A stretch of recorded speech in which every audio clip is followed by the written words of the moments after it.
ఆకులు కూడా anti cancer ఆకులుగా కూడా చాలామంది చెప్తారు. నన్ను గతంలో కూడా చాలామంది ఏదో లక్ష్మణ ఫలం తింటే క్యాన్సర్ తగ్గుతుందంట కదా అని అడిగితే నాకు తెలియదండి అనేవాడిని.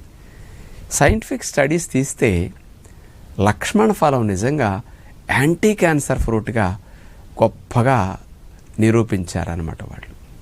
లక్ష్మణ ఫలములో ఉండే అన్నోనోసియస్ ఎసిటోజెనిన్స్ అనే కెమికల్ కాంపౌండ్స్ స్పెషల్గా ఇందులో ఉన్నాయట.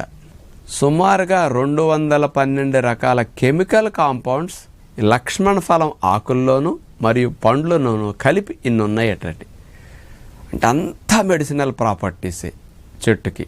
కేవలం లక్ష్మణ ఫలములో అయితే 120 వెరైటీస్ ఆఫ్ కెమికల్ కాంపౌండ్స్ ఉండటం వల్ల ముఖ్యంగా క్యాన్సర్ కణాలని చంపగలిగే సామర్థ్యం అతి ముఖ్యంగా ఎక్కువ ఉన్నాయట. ఇవి ఏ రకంగా క్యాన్సర్ కణాలని